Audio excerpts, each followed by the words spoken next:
Well, Iowa has got their announcement where they're heading for the NCAA tournament. Hawkeyes get Auburn in the first round, and old friend Bruce Pearl. We'll break things down, take a look at the bracket, and can the Hawkeyes actually have a run in them all today here on vacation? Locked on Hawkeyes. You are Locked On Hawkeyes, your daily podcast on the Iowa Hawkeyes. Part of the Locked On Podcast Network, your team every day.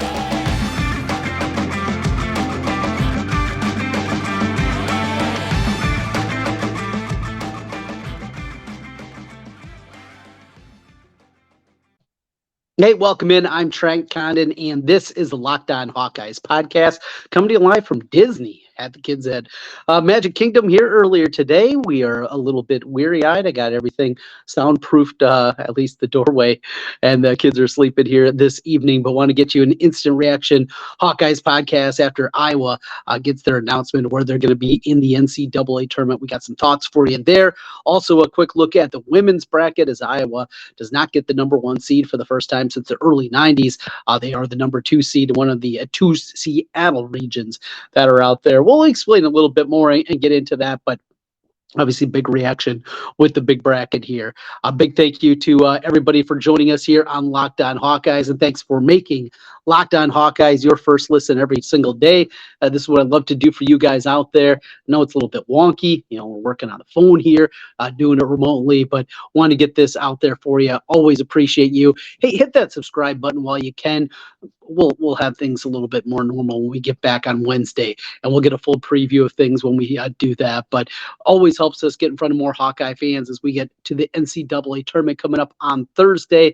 And hit that subscribe button for the YouTube people out there. 5-star reviews, that's what we're looking for on the podcast side of things. Helps us get in front of more Hawkeye fans. So yeah, I'm sitting here today. I got one of the kids' tablets. That's where I'm looking at the brackets. We're recording things on my phone, but we're out here. And, initial thoughts, not real disappointed about the draw. There definitely could have been more difficult paths for this Iowa team if they're going to make a run. Look, we knew after what happened last Sunday against Nebraska and then what happened against Ohio State in the first round of the Big Ten tournament, we knew the path for Iowa. It wasn't going to be set up easy. Iowa had that path last year.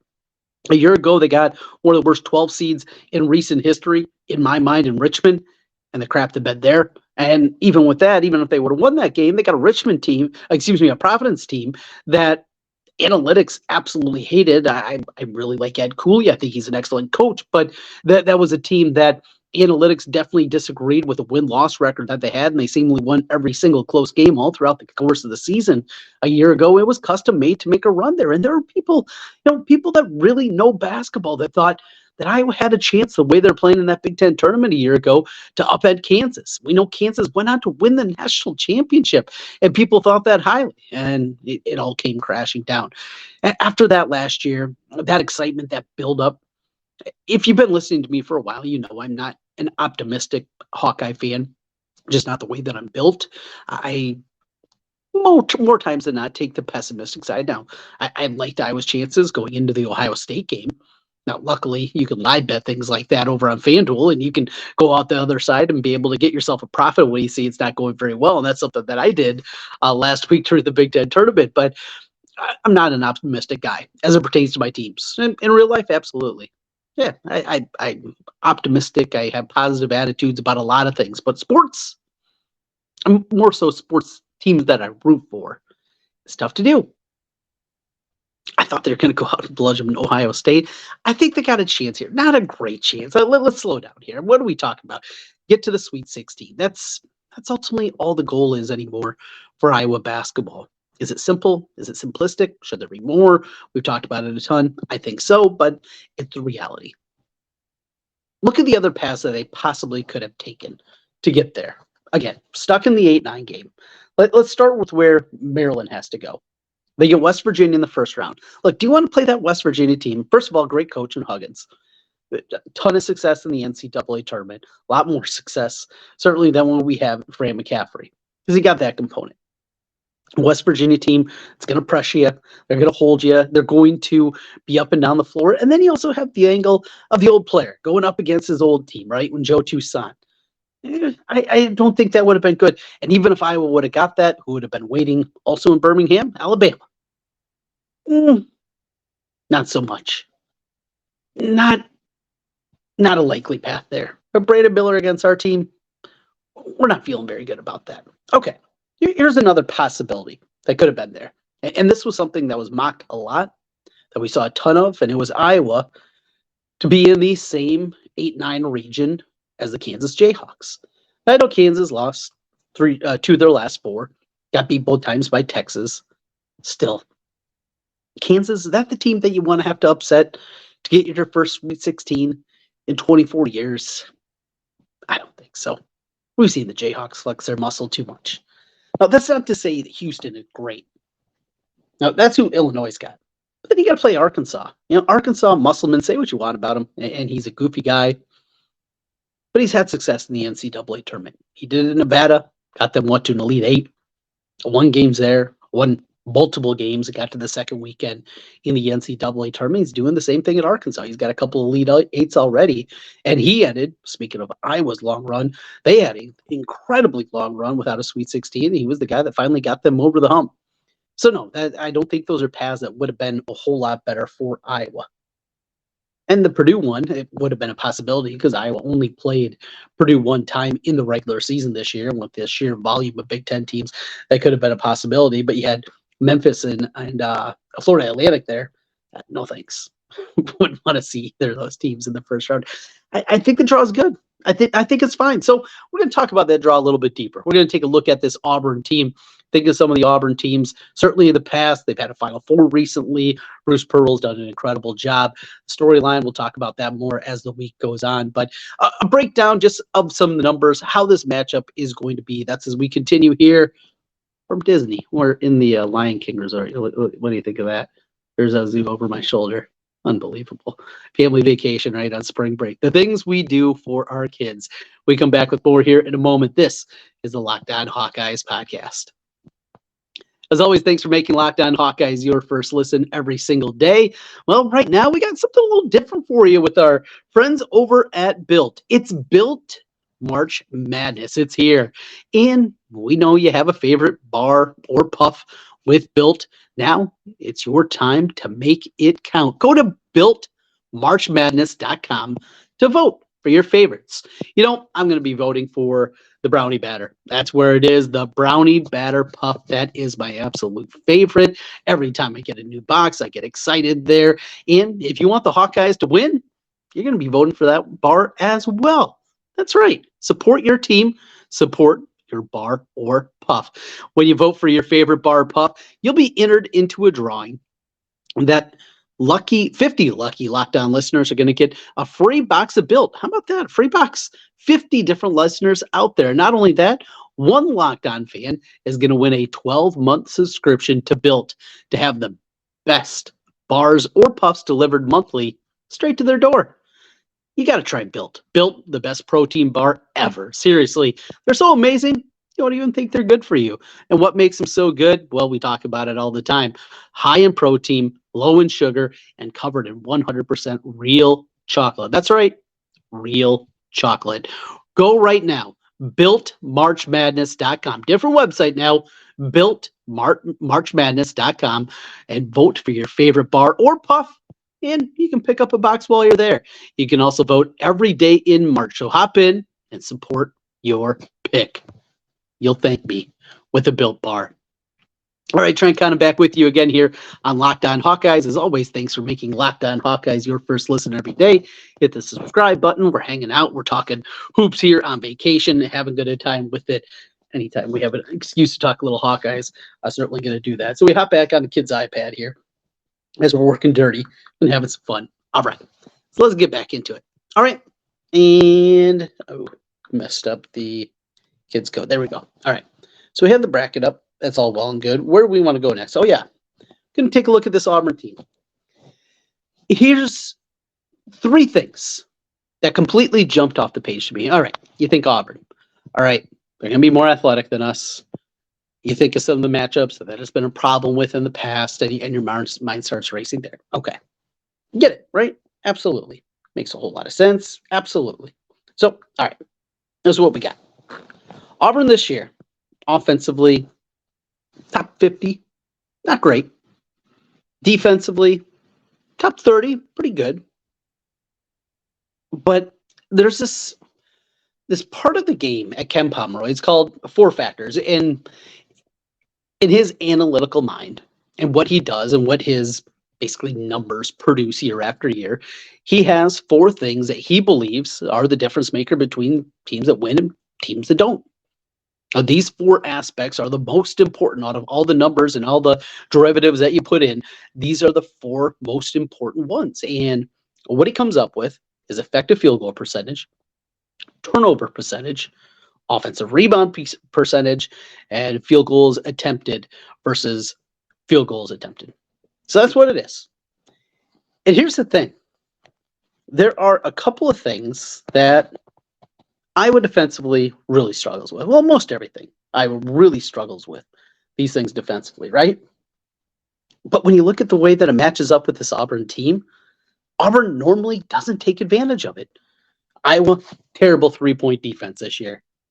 Hawkeyes, 316th in the country in three-point percentage defense. Well, Auburn only shoots it at 31%. A few others. Just overall, shooting percentage defense. Iowa, one of the worst in the country. Well, Auburn doesn't shoot it very well. Another one of those factors, effective field goal percentage. One of the four factors we talked about. Iowa, 308th. But Auburn offensively is only 224th. And all of a sudden you're like, boy, this works out pretty well. And then the things that Auburn struggles with on the other side, on the defensive side, Iowa's been really good at. So Auburn gives up a huge percentage of offensive rebounds. Iowa was second in the Big Ten this year in offensive rebounding. I mean, it's setting up here where I know Iowa's the dog. I know we're not supposed to be optimistic sometimes, but boy, I like this matchup. Field goals attempted against field goals made. Iowa, decent, above average in that category. Auburn's terrible. On and on and on. Yes, very easily, this thing could get out of hand. And if Auburn's allowed to play a certain style, it'll happen. But we've had these conversations before, and Iowa's been fine. We talked about it 2 times against Rutgers. We talked about it going into the Indiana game. It absolutely still can happen. And then you get Houston, a Houston team that played without Sasser. He went through warmups, but even if he goes this weekend, how right is he going to be? It's going to be in Birmingham. We've already heard in the first round that the Alabama fans are going to be in attendance. They're going to be rooting for the Hawkeyes. A 5:50 start on Thursday. Let's go. Let's be optimistic. I like to look at things analytically, not just a feel thing. Take a look at things analytically and get excited. And I think there's a real chance. There's a real chance that Iowa is going to have an opportunity to punch their ticket and get into the second weekend. They will play at 5:50 on Thursday. Not only do they play at 5:50 on Thursday, so you get that opening round, kind of pomp and circumstance. I was talking about this the other day, a real chance of having a good crowd there. I think that's going to be really cool of the people, not just that are there supported, but just people in general that are able to watch the team. That's going to be really cool. And the TV broadcaster, if you missed it, this is a big one. We'll talk about that group. And Iowa getting a very good team for their first round matchup against Auburn. And a quick look at the women's bracket when we come back here one final time. This is a Locked On Hawkeyes podcast. Trent Condon back with you one final time here on Locked On Hawkeyes. Well, the midway point of the NBA season is here, and the perfect time to download DraftKings Sportsbook is right now. FanDuel doing a great job as always. FanDuel giving you this. How about this? New customers. You get a no-sweat first bet up to $1,000 with FanDuel. That's bonus bets back if your first bet doesn't win. Just download the FanDuel Sportsbook app right now. It's safe, secure, and it's super easy to use. Then you can bet on everything from the money line to points scored, three-pointers drained, put together all kinds of different deep props. They have exclusive bets in the NBA, like 2 for 3, 2 3-pointers in the first 3 minutes. Plus, FanDuel lets you combine your bets for a chance at a bigger payout with their same game parlays. So don't miss your chance to get your no sweat first bet up to $1,000 in bonus bets when you go to FanDuel.com/lockedon. Again, FanDuel.com/lockedon to learn more. Make every moment more with FanDuel, an official sports betting partner of the NBA. Trying kind of back with you here on the Locked On Hawkeyes podcast. Thanks for making Locked On Hawkeyes your first listen every single day. Hey, grab your bracket right now and go listen to the Locked On College Basketball Bracket Breakdown with national analysis and insights from our local experts. The Locked On College Basketball Bracket Breakdown has everything you need to make the most informed decisions on your bracket. Find the episode on Locked On College Basketball wherever you get podcasts. Also, you can find it on YouTube. As we wrap things up here, again, from vacation, that's where we're hanging out. One final thing. Jim Nantz, yeah, he'll be on the call along with Grant Hill and Raft. How great is that? Tracy Wilson on the sideline. So they get the A team there. No surprise because Houston's also going to be in the same region. Jim Nantz, Houston grad, played golf there way back in the day, and he'll be tracking his team, I think, as long as they go. I'm sure he probably put that one maybe in the contract or maybe called in a favor or two, trying to make that happen in his last go-around, calling the NCAA tournament.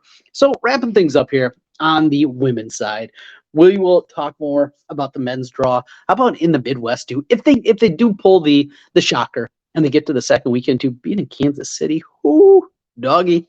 Sweet 16 there. You got Kansas being shipped off to Vegas. There's Big 12 people that are all upset about it. Look, you lost 2 of the last 4 games. You got bludgeoned by Texas twice. You can't be an overall number 1 seed, right? Can you? I don't think so. It's got to go somewhere else. And, Kansas's woes is somebody else's prize. So we've talked about that. So the women draw here. I told you last week that I didn't think ultimately Iowa was going to get a number 1 seed. And I kept coming back to what we saw in that loss to Kansas State. It was just, it's not an awful loss. It's not a bad loss as it's characterized in terms of, quad 1, quad 2, those kind of things. That's not what it is. It was just, in comparison to the teams that you're talking about, those upper level teams, it's a whole lot different what they have on their resume compared to everybody else that is out there. So Iowa ends up being what proves to be the highest ranked number 2 seed. It's not a bad thing. I mean, the difference between a 16 and a 15 in the first round is negligible. There isn't a whole lot there. The other part is just the draw that they got overall. So Stanford team that didn't play their best basketball at the end of the season, a team that overall is not a team that I think intimidates, not the right word. I can't come up with the right verb, but just it has a toughness component that can make it a little bit different. And I think that matchup, if we get there in Elite 8, it's a winnable matchup, but got to get there first. And that obviously starts after you get past the opening round against Southeast Louisiana in the 7-10 game. And Georgia, a long storied history of college basketball. They have the second most NCAA tournament appearances all time, Georgia. I mean, that's a program that has done really good. They've made Final Fours. It's been a long time. I get that. But still, that's a proud program there. Got some pretty good teams. And then Florida State, who's a program that continues to evolve up and push their way forward. So you get them in the round of 32. And then it's going to be likely Duke in the Sweet 16. Duke, another strong program, a program that has completely turned around in the last 15, 20 years from what they once were in women's basketball. With Stanford more likely waiting on the top there, but Texas is a really talented team. Louisville, I think we've seen them in the past have some really successful teams too. So this region overall, it is not a pushover, though even with the number 2 seed, not going to be the case here. And even if we don't see a 1-2 matchup and Iowa does get that Elite 8, don't think for a second that if they're playing the 4 or 5 seed in this region, that's going to be just some easy kind of thing. That is not going to be the case in that one. Even Southeast Louisiana, they won 10 of their last 11 going in to the NCAA tournament. So a quick look there at the women's side of things as well. Hey, thanks for hanging out with me here today on Locked On Hawkeyes. Long day at Magic Kingdom. If you saw, check out over on Twitter on Locked On Hawkeyes. You can see me outside the park right as we were wrapping up here tonight. Did a little Locked On Now, the 1 minute snippets that we do after all the big events and after Selection Sunday. Had to throw that out there, and you can laugh at me. You can probably laugh at my shirt too. I'm wearing the vacation Hawaiian. Boy, I'm getting old. You saw me on Friday night as I was wrapping things up from calling the 4A basketball tournament on radio, and you got to see me all dressed up, looking snazzy, and I had some people in the comments saying, boy, I didn't realize your hair is actually that great because you're usually wearing a hat. I didn't know you could actually wear a tie. I did. Well, now we got vacation TC with you. Ooh, look at that shirt. That thing's hideous. All right, I need to get to bed. I need to make sure the kids are out there sleeping and I'm not bothering them anymore. We will be back with you, though, for sure on Wednesday. Maybe one more episode before we get that, but I will be back in town on Wednesday. We will get that for you, full breakdown of everything before Thursday's matchup, instant reaction podcast after the Iowa game against Auburn. Win, lose, we will have you covered with that one. And then hopefully into the weekend, an opportunity to get it done against the number 1 seed, Houston, in the round of 32. Let's keep the season going. Let's have a great start for the Iowa women. Tons going on. Of course, we got NCAA wrestling right around the corner.